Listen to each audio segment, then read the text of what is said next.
Israeli Defense Minister Yoav Gallant says Israel is very close to achieving its goals in northern Gaza. He says the war is difficult, but claimed Hamas fighters are surrendering to Israeli forces. We are very close to declaring victory in Gaza City and will continue our operations elsewhere. All those people whom we are fighting are facing one fate. They will be dismantled. This is also what is happening in Khan Yunis, and I would like to call upon them. I would like to call upon these terrorists and their commanders to surrender. I tell them now, surrender to save your lives. If not, your fate will be death. Meanwhile, Israel's Prime Minister Benjamin Netanyahu has reportedly been discussing plans for what happens next after the war on Gaza is over. Some Israeli media have published what they say are leaks of Netanyahu's conversations with the Knesset Foreign Affairs and Defense Committee. Imran Khan has more now from Tel Aviv.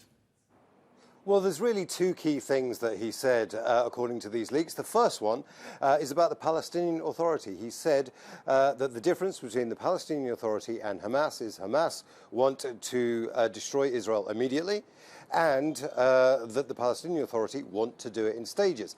Now, this is going to come as a big surprise to the Americans, who want a revitalized Palestinian Authority in charge the day after the shooting stops, or at least during the process of when the war ends in Gaza. But he also was talking about the day after. He said the Strip will be under Israeli military control. After the war, a civilian administrator will operate in Gaza, and the Strip will be rehabilitated under the leadership of the Gulf states. By rehabilitated, he means rebuilding. Now, there is precedent for all of this. Every time there's a war in Gaza, it's Qatar that generally spends millions, if not billions of dollars rebuilding. But I've spoken to the Qatari Ministry of Foreign Affairs, and they've said they haven't had any discussions about rebuilding Gaza. They are focused on getting a ceasefire and getting the Israeli captives out and an exchange for Palestinian prisoners. So they're not even talking about this. All of these comments suggest that Netanyahu is trying to sell the fact that he's in control internally. The fact that he hasn't actually come out and said any of these comments publicly suggests that. And this is what's going to be happening. He's got a tough fight on his hands, and he needs to sell it internally before even remotely trying to go to the Israeli public. We're joined now by Marwan Bishara, Al Jazeera's senior political analyst, here in the studio with us. Marwan, what do you make of these leaked remarks from Benjamin Netanyahu? Well, clearly the Israelis are in a bit of a bind now, and there's a bit of disagreement among them. But they're also at the same time reaching to what they call an inflection point in Gaza. So there's a bit of a disagreement within the war cabinet. There's a bit of a disagreement about the war objectives. There's a bit of a disagreement about whether to prioritize the captives or the defeating of Hamas, which means either to continue with the war nonstop and even intensify it, or to find another diplomatic way in order to try and free more captives. And there is the images that are coming out of Gaza, the videos, are not very helpful to the Netanyahu government. If you watch some of those videos that have been diffused by the Hamas military arm, certainly Israel is getting a beating nowadays, even more than before. And if you add to that the numbers that have been declared by the Israeli hospitals and how different they are from the numbers declared by the Israeli army, all of that really starts to shed a light on a government in crisis. It's not very popular. Netanyahu per se, he doesn't have the trust of something like 96% of the Israeli public that don't trust him, that they wouldn't take his word for fact. Given what you say then, does Israel feel that politically its window for the continued bombardment is essentially closing?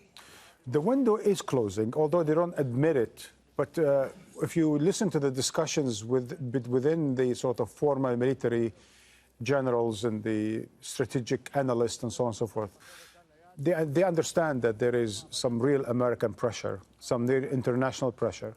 There's also the economic pressure, right? Israel is losing something like $250 million a day, which means it's going to really add up to a lot after 100 days of war. That's why the window is closing on this type of war. But that doesn't mean Israel would not continue in a different kind of war after, say, the end of this year, meaning they're going to something like, I don't know, maybe you could call it a war of attrition against Hamas.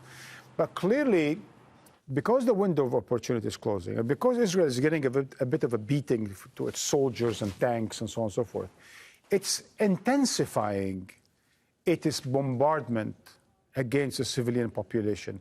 And that's why we're probably going to see more and more of these high figures of civilian deaths, including journalists and doctors and teachers and so on. So is there as much so-called progress being made by the Israeli military as they would like the world to believe in terms of its fight against Hamas? Look, there's no doubt about the dissymmetry of forces here.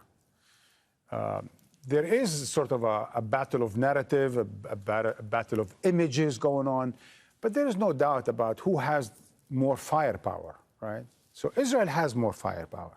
But there is an international pressure about the genocide that's unraveling in Gaza. There's international pressure, there's more American pressure, there's more Arab pressure. So Israel, in terms of its firepower, surely it will continue to destroy more and more as time goes by, more tunnels, more Hamas fighters, more civilian population, more civilian infrastructure. But how much time, right? So eventually Israel could flatten Gaza. But for the time being, while it can win the war militarily, it's slowly but surely losing the war strategically and otherwise.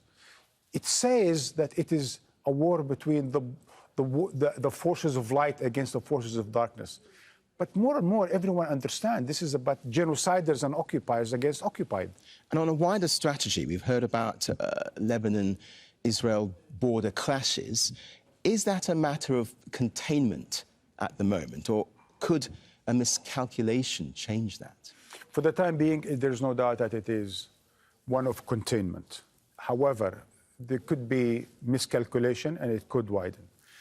Interestingly, when the Israelis now talk about the day after Gaza, you would think, as the Americans think, let's discuss the two-state solution. But when the Israelis discuss the day after Gaza, they are thinking Lebanon. Now, that doesn't mean war. It could also mean a diplomatic solution that somehow pushes Hezbollah north of the Litani River as the Israelis demand.